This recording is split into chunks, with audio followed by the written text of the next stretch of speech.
One morning, I'm watching the news. I'm watching MSNBC Morning Joe. And all of a sudden, Mika talks about a new book that's just come out about Janet Yellen. And I immediately paid attention. I wanted to know what was happening with Janet Yellen because I've actually met her at one point in my life. We'll talk about that later. And the author of the book, Jon Hilsenrath, talked about the book and why he wrote it. And so I grabbed a copy of that book right away. I had to dive right in. And so here we are. I reached out to the author, and here he is, the man himself, Jon Hilsenrath. Jon, welcome to the show. Hi, Jan. Thanks so much for having me. So, Jon, let's go right in. I got to ask you, Janet Yellen, why did you write a book about Janet Yellen? And what has Janet Yellen got to do with the auto industry? Okay, well, so in terms of why I wrote it, I'll tell you a little bit about how the idea not only of the book, but the structure of it came into my head. Like most good ideas, it happened to me in the shower. It was shortly after President-elect Biden nominated her to be the Treasury Secretary. Now, I had covered Yellen for the Wall Street Journal when I was covering the Federal Reserve, and she was the chair of the Federal Reserve back from 2014 to 2018.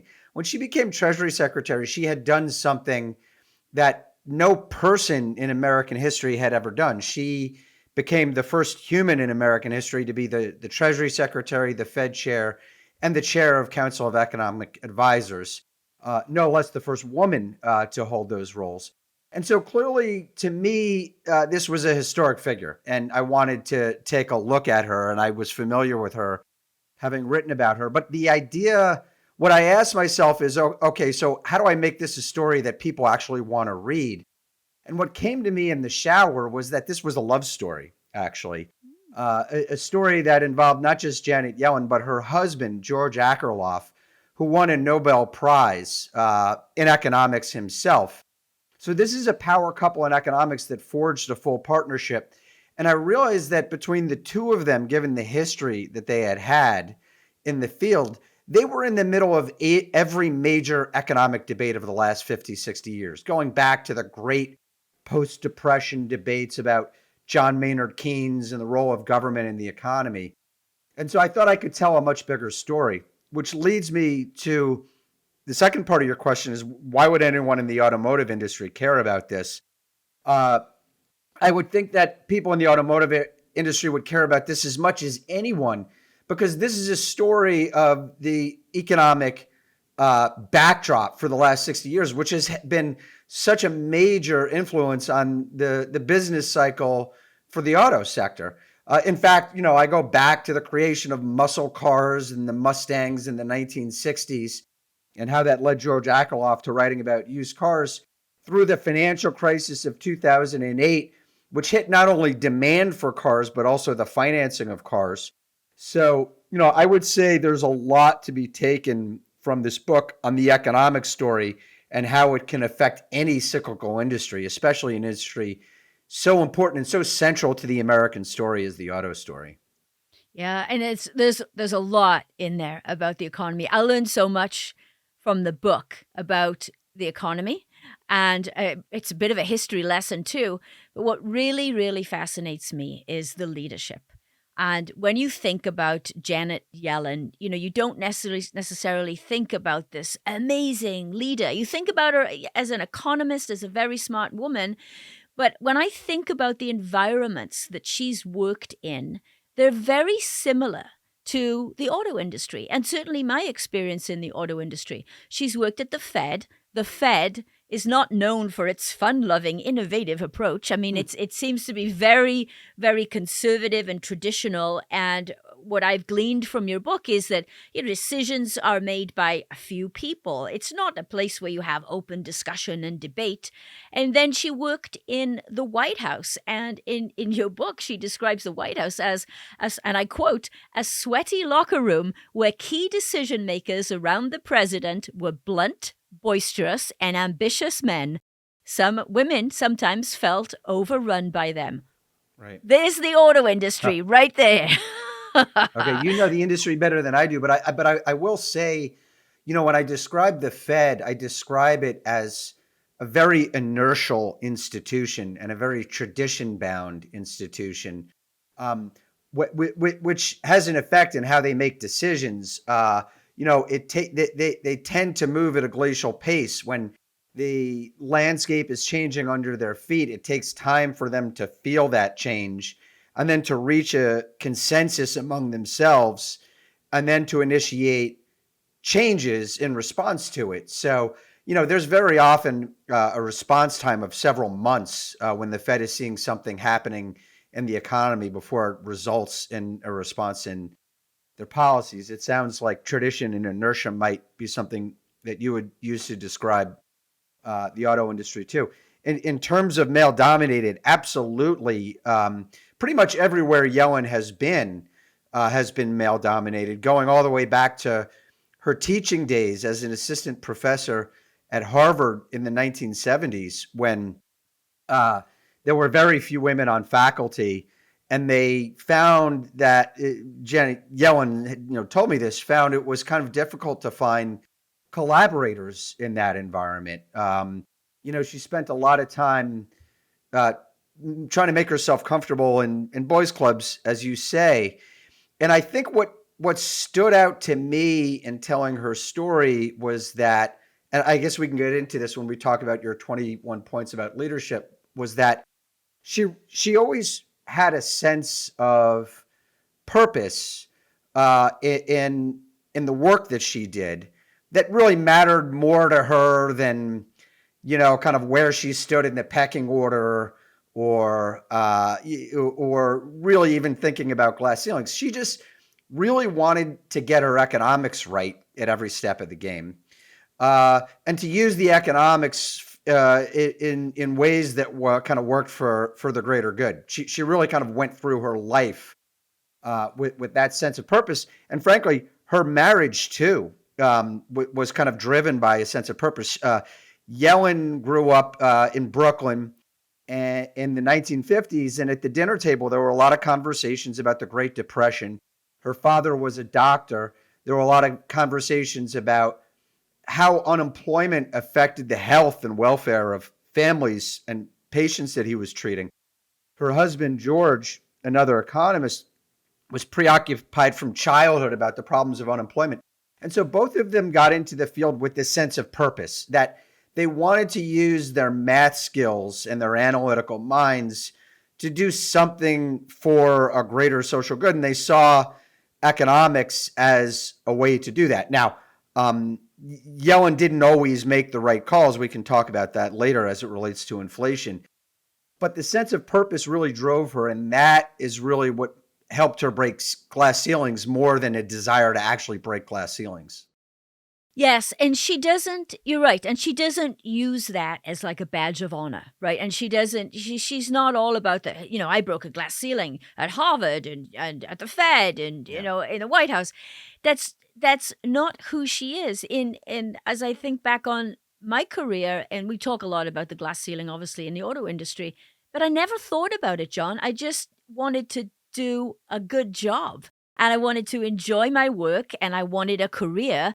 But I never really thought about a glass ceiling, and when you put that constraint in front of you, I Mm-hmm. think it makes it very hard to progress. But she, like you say, she's very mission driven, right? It's Yeah. all about, I want to do the right thing. And what I loved about it, I mean, I am no expert in the field of economics, not by a long shot, but I love the idea that she would debate with her husband and they brought humanity and human behavior Mm. into the mix. They understood economic models and what they were supposed to do. And when they didn't behave the way they were supposed to, they wanted to understand that. But they brought the human element Yeah. in, which I thought was very interesting. And Jen, it's great that you mentioned that because uh, Yellen's husband George Akerlof won a Nobel Prize, and the basis for that prize was a research paper he wrote in the 1960s about the used car market, actually. And this gets exactly to your point about humanizing economics. So Akerlof studied economics at MIT, the Massachusetts Institute of Technology, which was very kind of math driven. And he felt like there was kind of too much formality in math in the ideas that were being taught to him. and too much of an idea that markets behaved in this kind of predictable and mechanical way. And he said, no, there are humans in the bottom, underneath these marketplaces, and they behave with feelings of greed, fear, suspicion, doubt. And so he looked at the used car market as his example. He said, all right, and this was the 1960s, right? Before we had the systems in place now. But if you wanted to sell a used car in the 60s, you dropped it off at some dirty lot, or you sold it, you put an ad in the classified section. And the insight he had was, well, if you're a seller of a used car in the 1960s, you know a lot more about what's going on under the hood than the buyer. And the buyer is going to walk into any negotiation with you with some doubts about what you're selling him, whether you're selling him a lemon. Akerlof's paper was actually called The Market for Lemons. And so there was an information disconnect between what the buyer knew and what the seller knew, and information asymmetry, as he said. And there were also emotions like suspicion and doubt that made the market inefficient. And that was really the kind of calling card for his career. And very much Yellen's also, who tried to kind of humanize economics and say, well, wait a second, this isn't just a bunch of supply and demand curves. These are people underneath the statistics that we're trying to, whose welfare we're trying to address. Yeah, absolutely. And when we looked at, John, you were gracious enough to take a look at the 21 traits of authentic leadership, and I asked you to pick out 3 that you thought, based on your research, your knowledge of Janet Yellen, 3. What are the 3 that really stand out that you would consider the hallmark of her leadership? And you chose purpose, gravitas, and trust. Right. So let's dive into those. Let's talk about purpose. I will tell you, one of the things that struck me about the book is that she said that she believed in clearly articulating your goals and explaining yourself. And that is something that we need to do more of in the auto industry. So let's start there, John. Yeah. Okay. So, purpose, we've started talking about that. So I mentioned she grew up in Brooklyn. Her mother really, and we could talk about this on the Gravitas piece, mother really pushed her to be a good student. It wasn't until she got to Yale as a PhD student in economics that she discovered her sense of purpose. And that was when she became close to her mentor, James Tobin, another Nobel Prize winner, who really saw the purpose of economics as a kind of an avenue through which smart people could use analytical tools to improve the human condition. And that was the sense that that Jim Tobin drilled into Janet Yellen, particularly as it related to unemployment and the problems and damage that unemployment creates in families, in the broader economy.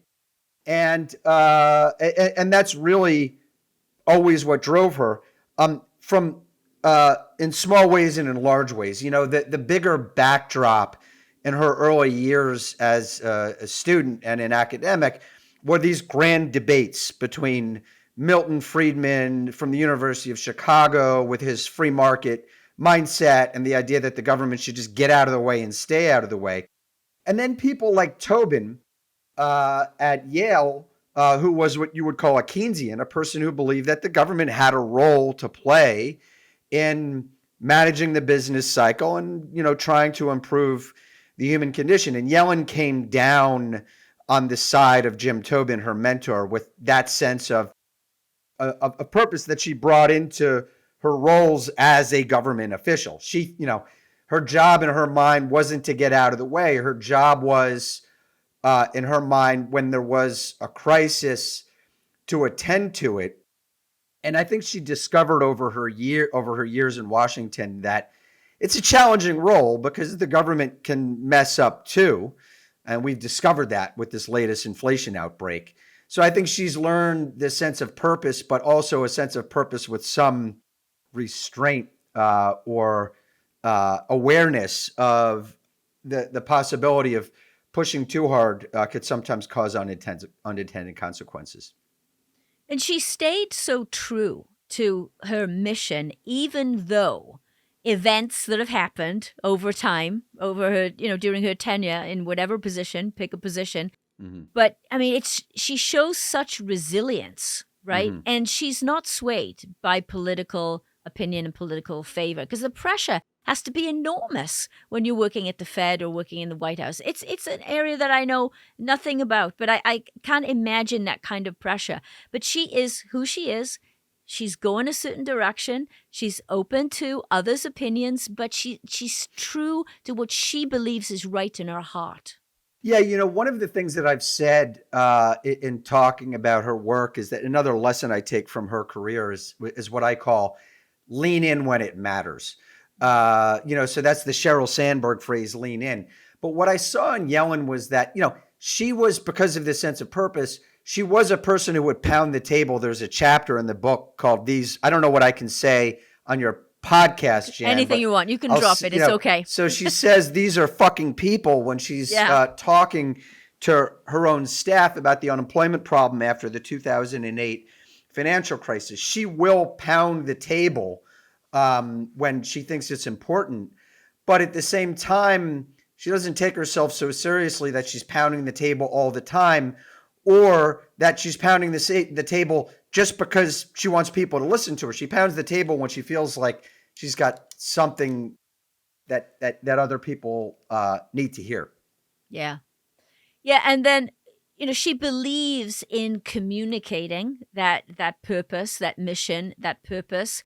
And there are several examples in the book where she talks about making sure that she has one-on-ones with people. Yeah. She's open for their discussion and their debate.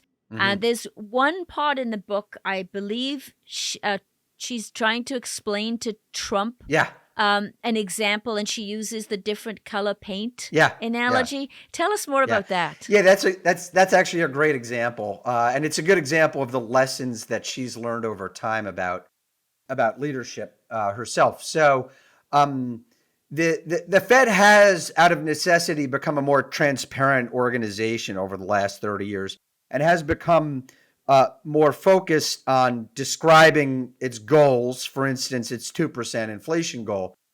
It's also a consensus-driven organization. So, when there's a meeting of the Federal Open Market Committee, 12 people vote, and it's the job of the leader, of the chair of the Fed, to get people to agree on a policy of what to do with interest rates. And her style as the chair was to spend a lot of time in preparation before these meetings, talking to every individual that was going to be voting, and even others who weren't voting, hearing them out, listening to their views, and trying to bring people together in, to a common consensus. So she used this analogy of paint in a really interesting one-on-one with Donald Trump, and it was especially interesting because, Trump is what you might call a kind of singular authoritarian leader. He's, the guy who thinks that, he has to make all the calls. And Trump asked her, well, so who do you think, this is when she was up to be considered for another term. He ended up actually not taking her. He said, who do you think would be the best person for the job? And she didn't want to answer that. She thought she would be. Instead, she said, well, I'd like to talk about what I think it takes to be a good leader of the Fed. And she used this analogy of choosing a paint color. And she said, so you've got all these people in a room. There are 19 people who are the decision makers. 12 of them get to vote on a rotating basis. Some people are going to walk into that room and want to paint it lime green, or chartreuse. And, she might know in her mind that that's just like not going to fly to paint a room lime green. And what she came to see is there were times when she had to kind of just sit back and let the discussion play itself out and let other people in the room kind of say, yeah, you know what, lime green isn't really where we want to go here.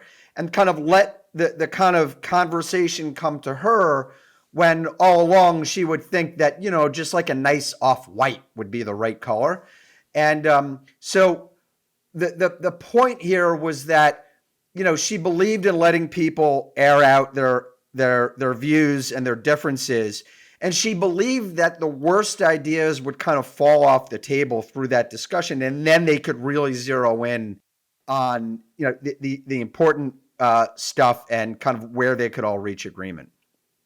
Yeah, what I love about that is it tells me that she recognizes cognitive diversity, and there's an awful lot of discussion in the automotive industry today. We talk a lot about DE&I, diversity, equity, and inclusion, and that example speaks volumes. It tells me that she gets it, and she's been leading that way for a long time. Yeah, It's and who she is. the Fed has had a lot of issues with diversity itself, not only when it comes to race or gender, but also diversity of views. Going Yeah. into the financial crisis in 2008, the Fed was an institution that was dominated by PhD economists, and they tended to see the world through these models that they had built, and frankly, the models really weren't very well developed, and missed some major fault lines in the economy and the financial system going into 2008.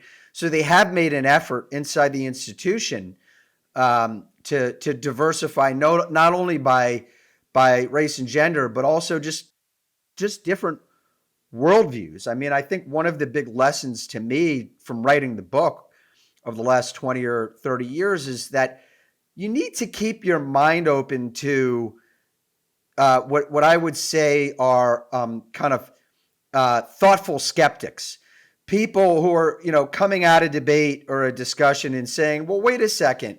A good example of this was before the financial crisis. There were some people, some economists. There was a guy named Raghuram Rajan at the University of Chicago who said, the financial system might actually be becoming more prone to failure with all of these derivatives that are being used.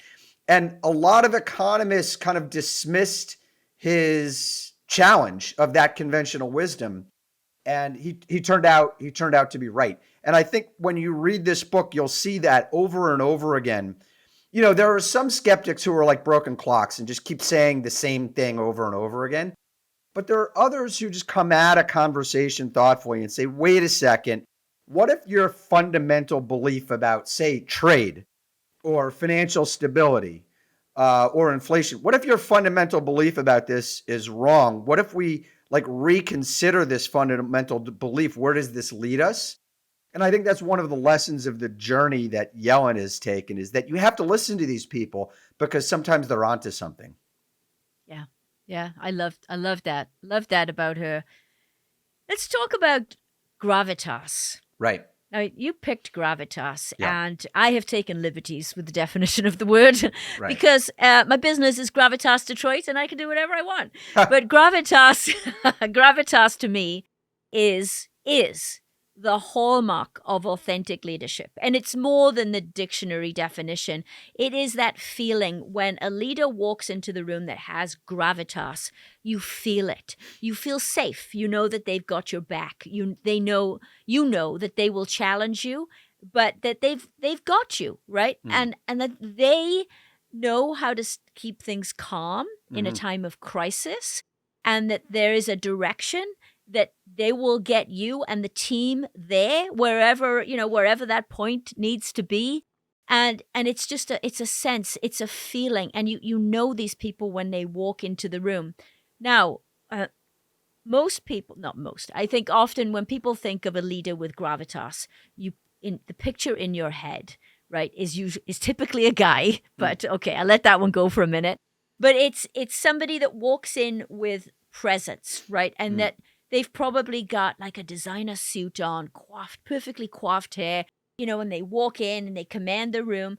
And that's, okay. There are good leaders out there that have that kind of presence, but it's not a mold for everybody. There are great leaders out there that don't fit that mold, that couldn't care less about what they're wearing, what they're driving, what their hair looks like. But boy, do they ever command and they have command of the detail and the facts and the figures, and are they true to their mission? And that's Janet Yellen from what I can tell. Yeah, I would take kind of two core ingredients to the word gravitas as I've seen them relate to her in my writing and reporting. The first ingredient you touched on, you said the command of the facts. And this gets back to a point I was making a moment ago about her upbringing and her mother. Um, I'll tell you, Janet Yellen had a very difficult mother. Her mother was a former school teacher who insisted that Yellen and her older brother, Jon, not only do their homework every night, but it they be done correctly. So before it was ever even handed in, she checked it to make sure that they had all their answers right. They were not allowed to turn in homework with mistakes in it because as far as her mother was concerned, like the whole point of doing the homework was to find the right answers, and you don't just race through it and turn it in if you haven't done the work to find the right answers. And this made Yellen a bit of a compulsive person, kind of especially early in life about getting her homework done. Even today, as the Treasury Secretary, her staff, talk about a contrast with the former President Trump, her staff prepare 200 to 300 page briefing books for her every week. She brings them home on the weekend, reads them from cover to cover, and comes back with follow-up questions on Monday. She's very focused on making sure that she has done everything she can to understand an issue before decision time arrives or before debate time arrives. And a lot of people on both sides of debates with her have said that she was always the most prepared person in the room whenever she was in a debate, even when it was up against Alan Greenspan, the chair of the Fed in the 1990s. So that's one piece. Get your homework done. That's one piece of gravitas. The other thing, which I've seen evolve in her actually over time, and in fact, because I've been following her for a couple of decades, I've seen it grow, and that's a sense of comfort in her own skin.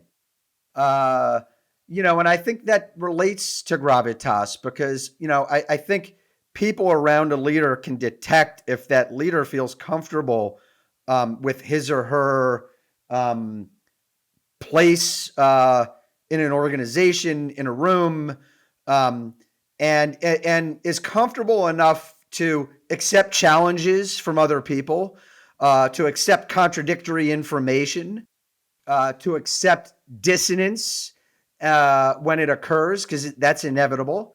And also to accept that sometimes, since we're cursing here, you're going to run into shitstorms and you've just got to kind of keep your head straight and get yourself through them. And what I've seen in Yellen is that she's gotten more comfortable in her skin over the years.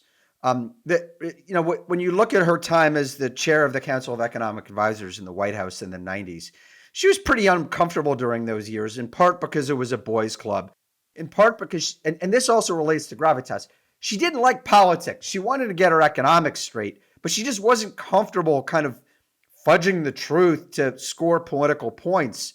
And it made her uncomfortable in her skin. I think today, as Treasury Secretary, she kind of knows who she is. She knows what she's good at and what she's bad at. And she kind of tries to stay in her lane and not kind of overplay herself. And she's stayed out of a lot of the kind of political spin game that you see happening in Washington. So when I've been in to see her, even in the worst of moments, she's managed to kind of tell a joke and keep her head down and get back to work. Yeah, and that is the definition of authentic leadership. When somebody truly is comfortable in their own skin, they're not afraid to show their vulnerability, that they are indeed human. And one of the things that I picked up from the book is that she's also not afraid to hire really, really smart people. Mm-hmm. She's not intimidated by that at all. In fact, she welcomes it. Yeah.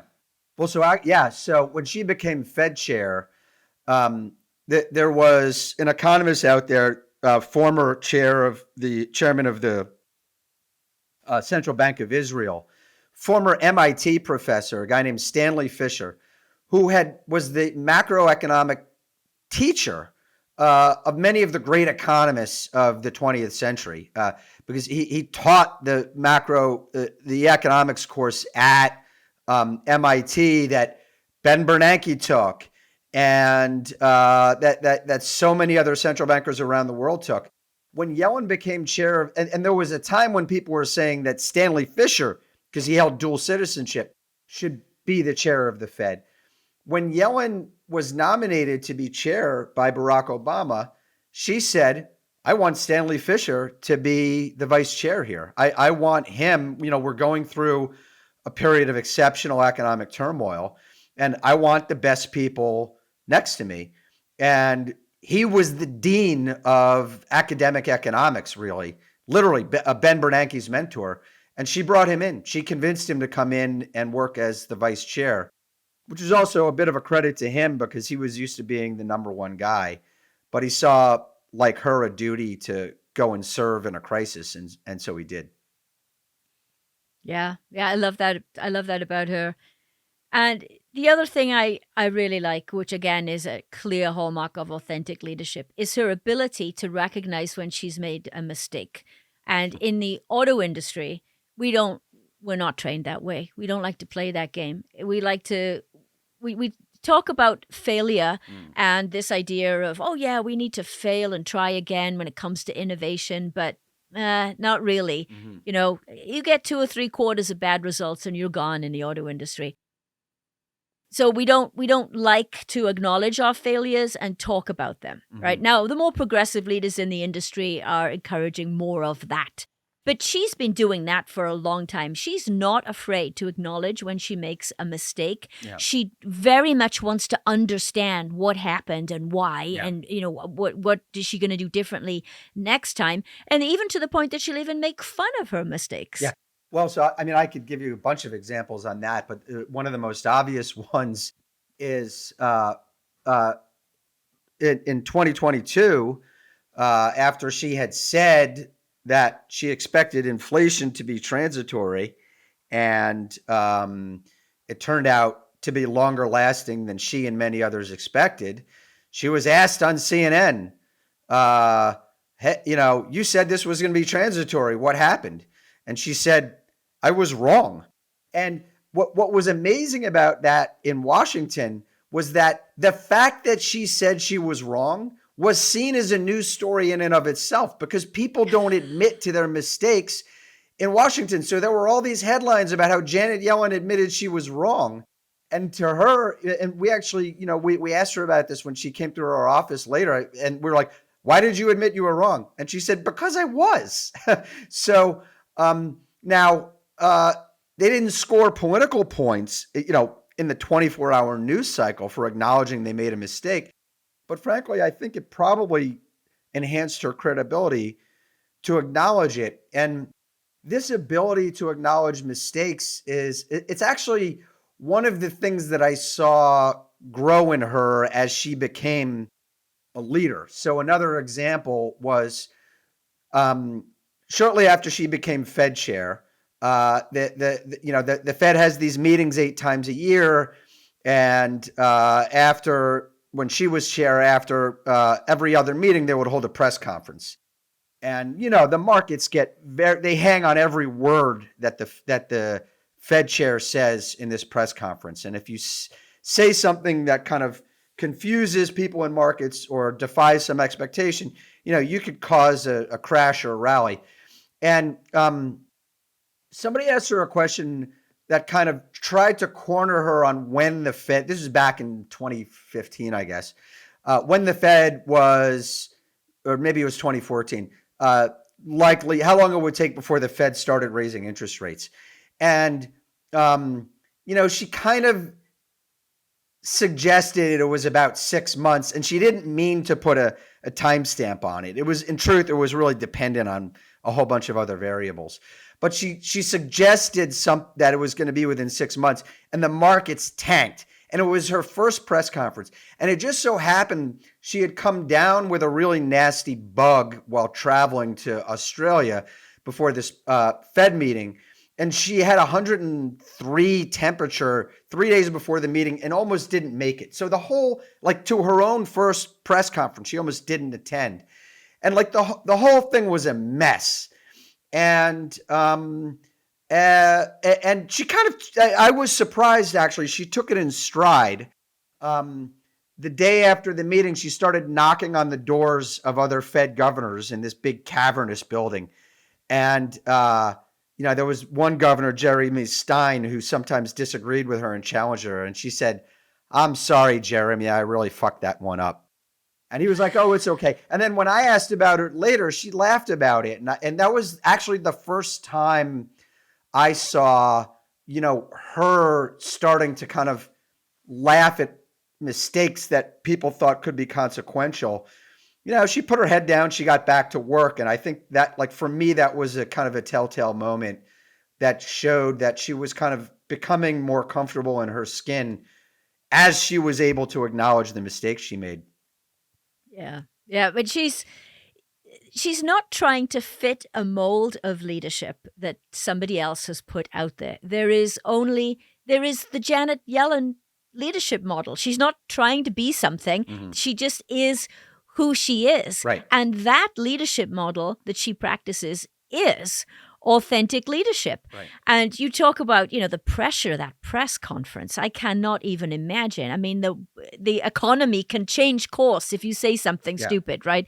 What And about they pressure? would spend days before the press conference doing these like dress rehearsals where they would have Fed staff pretend to be different reporters, and then kind of fire at Yellen, all kinds of different questions to make sure that she could handle, the kind of range of questions that might come at her. And even after all that practice, she kind of got cornered, and made a bad answer. But you're right about the authenticity, and that gets back to the politics. The Fed is kind of an academic and insulated institution that tries to stay out of Washington politics and the political spin game. As the Treasury Secretary, she's expected, she's in the middle of it. She's the top economic advisor to the president. And I think she's come to see that it's just not her thing. And she's trying to lead the Treasury and be a positive presence in the White House by just doing the stuff that she's good at and letting, other people do the spin that she doesn't like and isn't effective at doing. Well, and not only do they jump on her every word and tear apart everything she says, but they also watch what she wears. Yeah. Yeah. So she they used to they made fun of her actually when she became chair of the Fed, because she showed up at Obama's nomination announcement wearing a dark suit with a gold chain, and then at her nomination confirmation hearing, she wore the exact same outfit. She hadn't updated her wardrobe for a while, and there was kind of a silly debate in Washington about whether it was about Janet Yellen's wardrobe. And so she decided, yeah, you know what, maybe I should update my clothes. She took a trip to Bloomingdale's in Chevy Chase, and then came by a store by a designer she had heard of named Nina McLemore. And she said, "Oh, well, I'm going to check out that stuff." And she went into Nina's store, loved what she bought, and they had these kind of power outfits for women with pop-up collars that became Yellen's signature outfit. These kind of distinguished but kind of not too showy outfits that had style and power kind of written all over them.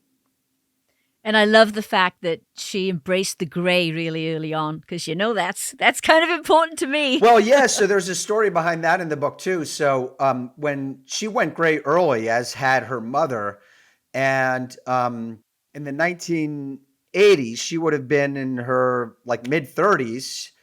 She was thinking about coloring her hair because she was going gray.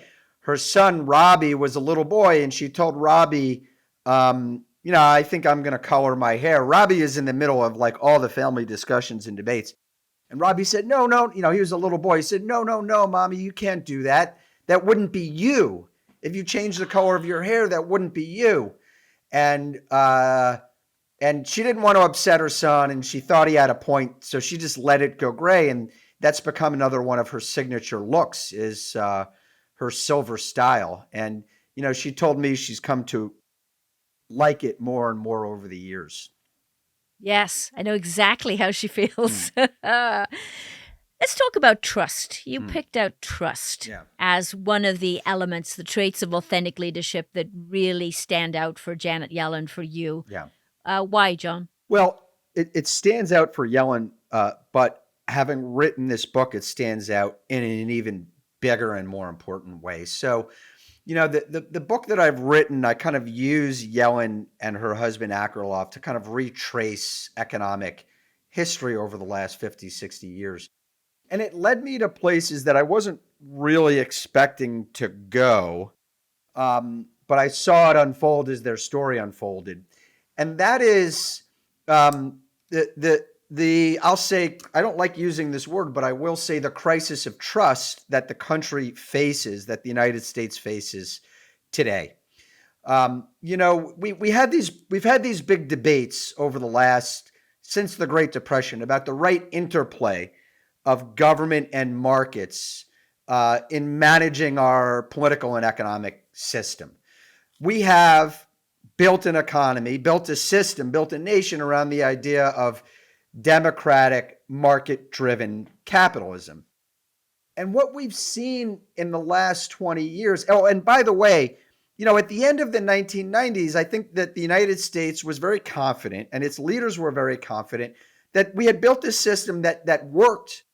Not only did it work, but that the rest of the world was going to follow us, and that Russia was going to follow our lead, and we encouraged them to do that after the Berlin Wall fell, and China was going to follow our lead, and we encouraged them to do that by bringing them into the World Trade Organization. And what we've seen in the last 20 years is that this system that we've got, this system of democratic, market-driven capitalism, is not easy, and it's not inevitable. And we've seen China and Russia go in other directions. And we've seen in the United States 2 decades of challenges to our democratic system and to our market system. And as we've had these challenges, the American public has become less trustful, distrustful of the elites, of the people who run the institutions that make our democracy and our capitalist system work. Uh, that's what was behind the rise of Donald Trump. That's what's behind the power of Bernie Sanders. Is people are very skeptical of the institutions that make this system work. What are the institutions? Well, it's the media. They distrust me. It's the government. They distrust the politicians. It's the banks. They distrust the banks that were bailed out during the financial crisis of 2008. Look in almost any corner of American life, and there's some element of skepticism about our elites. And the lesson that I took from this crisis, or I'm sorry, from writing this book, was that the most important thing I think that we need to do as a country, and especially its leaders need to do, boardroom leaders, executive leaders, bank leaders, go on, is to rebuild trust with their constituents. Because these systems, our electoral system, the democratic system, the market system, don't work unless you have institutions running them that the public trusts. And so that brings me back to Yellen. People ask me, what's her legacy? How will history judge her? And I think, on the one hand, if you just kind of judge her based on the decisions that she's made, it's a mixed record, to be honest. We're living through inflation in 2021, 2022.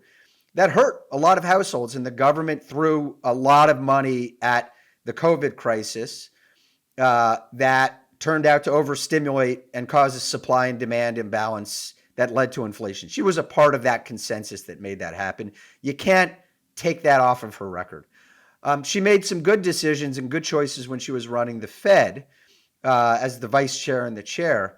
But really, I think the most important take that I get from this story is, here's a person who's trying to do her job well and is really, has good intentions and is mindful of the need to rebuild trust in the institution she runs right now, the Treasury. and to, convince the American people that the people running the government are kind of honorable stewards of our democracy and our economy. And frankly, I think we need at all levels of leadership in every aspect of what we do, including right in my world in journalism. We need people who think that way and who are kind of focused on our constituencies, and that the most important currency that we've got with them, which is the trust they have in us. She did an interview with 60 Minutes recently, in which they unveiled the first dollar bills with her signature on them. And I found her response to that interview to be really interesting when they asked her how she was feeling about having her name on a dollar bill. And she said, a dollar bill to me is a statement to the world of our value system. It's a statement to the rest of the world of the American value system. And therefore it's important to me that we keep this currency stable and strong. And I think it's that kind of mindset. What is your value system? What do you stand for? And and how are you putting that to work on a daily basis, and are you putting it to work consistently? Like, those are the things that I think I've come to appreciate and respect really matter at this moment in American history. Yeah, and trust is so foundational to great leadership. Mm-hmm. And she gets it, and you see it coming through in so many different ways. First of all, with transparency, right? This need for transparency, for open discussion and debate. The way that she approaches not just her job, but her life. There's a lot of integrity there. People trust her, and this, I think, a lot of that too goes back to what you said earlier about the preparation. And people trust that when she says something, it's true and correct, and she means it and believes in it. She's done the research. Well, Jan, I don't want to overgeneralize when I say this, because I have to be mindful of the fact that our country is very, very divided right now. There is a red America and a blue America.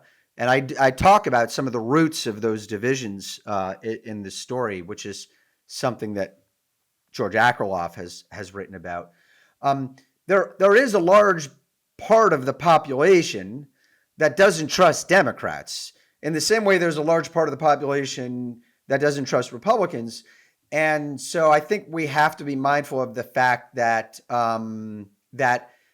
just despite all of these things that we're talking about and the praise that we're heaping on her, there are a lot of people out there who see her as having been a part of the elites and the establishment, that kind of navigated the ship during 2 decades of economic turbulence. And so part of creating trust isn't just securing it with the people who admire you, but convincing the people who doubt you that there's more to you than some political label. Yeah, absolutely. And trust, as you know, in the auto industry, trust is a huge issue for us because it starts with the product. Mm-hmm. Trust in the EV world is a big issue right now. People have range anxiety. So that's another aspect of trust.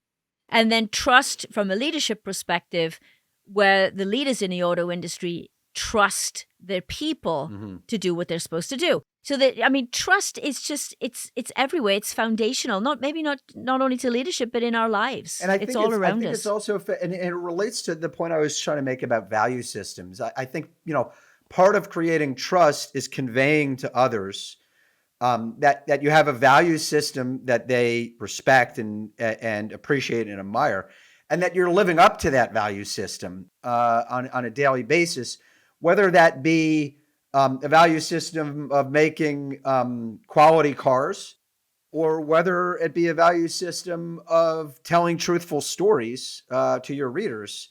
You're not going to have trust if people don't connect to the values that you convey and are convinced that you're living up to what you say you're trying to create. Yes, and they have to connect with you as a human at a deep, deep level. And let's take a turn now and talk about the fun side of Janet Yellen. And I was extremely fortunate, and I met Janet 2019. So let me paint the picture. I was the ISM, Institute of Supply Management conference down in Houston. And I was the MC for what they call the exec-in. So it's the senior level procurement leaders across multiple industries, not just auto, in this session. And they have a private session with the two keynote speakers from the event. And the two keynote speakers were Carly Fiorina and Janet Yellen. And I had worked tirelessly to make sure that this exec-in was going to go smooth and that the audience would get everything they possibly could out of this experience. And I was ready to go. And I love music to raise the energy level. Anything I'm doing, whether it's my keynote or I'm emceeing, whatever, I bring music in because it just changes the energy level in the room, right? And then I'm thinking, okay, I'm going to have these keynote speakers come on to music and I'm going to have them just dance with me for a minute, not a minute, just, a few seconds, just to get some energy, change the energy in the room. And then as I thought about it, I thought, ooh, am I going to get Janet Yellen? Because my perception was that she was conservative, not this fun-loving person, and that would be very difficult. So we start off with Carly Fiorina, and I thought she'd be easy, right? Because, I thought she'd be easier. Oh, boy, was I wrong. So Carly Fiorina would not dance with me for 1 second. She was a cold fish. I want to about quote as you stiff on that. as they Carly come. Fiorina would not dance with me. That sounds like the title of a book. You know what? You could, yeah, right. I could talk about that for a long time, but I won't. So, okay, let's push her to one side. Yeah. So it was kind of an awkward moment, right? So, and I think I have the Carly one on video somewhere. I'll have to look for it. So push her to the side. So now I'm a little bit nervous, right? Because now I'm thinking, well, if I couldn't get her to dance with me, how on earth am I going to get Janet Yellen to dance with me? So the AV team is egging me on, right? And they're going, oh, go on, you could do it. I said, all right, because I love a challenge. So that took the some first time guts on your part to ask the Fed chair to dance with you on stage in front of all these other people. Well, she wasn't the Fed chair at that point. Yeah. She just left the position, right? So, I've only got like a few minutes. So this wasn't planned or anything. She didn't know this was coming. So I pulled back the curtain and I just have a few minutes. And I said, okay, Janet, nice to meet you. I said, I'm Janet too, because I'm actually Janet. Everybody calls me Jan. So haha. And I said, I'd love to bring you on, and would you dance with me for just a little bit, just to, change the energy in the room? And she's like, yeah, sure. I said, oh, okay. And she says, what song did you pick for me? And I said, well, Born to Be Wild. And she came on stage, John. Not only did she dance, but she leaps up in the air. And at this point, she's in her 70s. Yeah. And she leaps up in the air. The crowd went wild because who on earth expected Janet Yellen, one of the most powerful women in the land, I think that's how I introed her, to come on stage and dance. But John, the warmth that I felt from that woman in just that short interaction and the fun, she loved it. And then she sat down. And she was in a panel discussion with Tim Fiore, who runs the ISM Manufacturing Index, the old PMI. Yeah. And her command and control of the data and the detail was mind-blowing. It was just amazing to see this woman come on stage and dance and still have all command of the data. It was truly amazing. So that's my Janet Yellen fun story. Well, so that's the second Janet Yellen dance story that I've heard.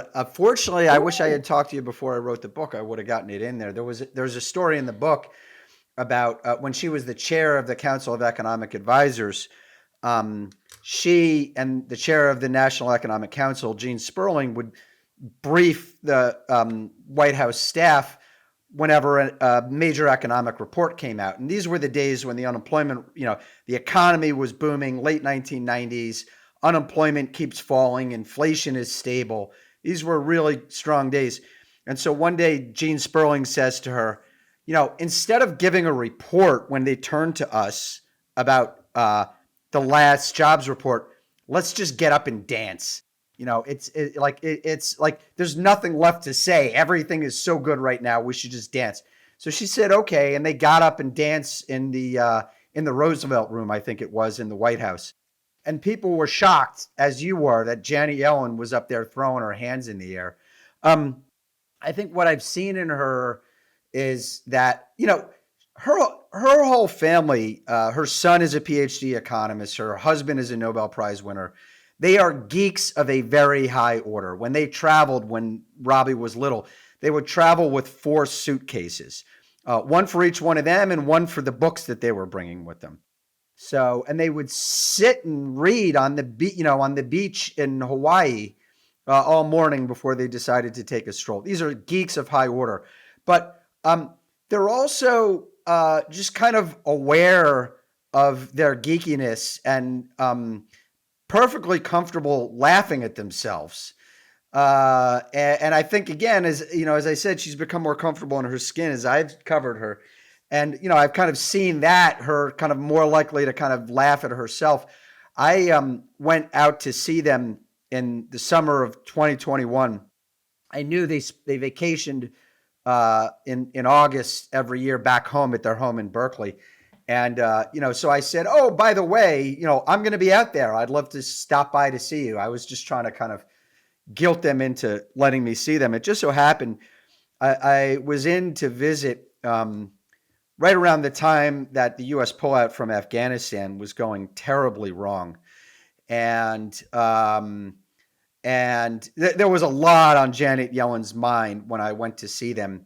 And there was also concerns that there was going to be another debt ceiling crisis in Washington where the government stops paying its bills. So she was very concerned. She joked to me after a very long day of work that she was afraid that she was going to become the first and only Treasury Secretary ever to default on the debt and die of a heart attack. And then after this long day of work, they said, "Hey, let's go out and have some Chinese food." And we went out. We had Chinese food. She ordered up a martini, and they told stories of when Janet and George first met and started dating.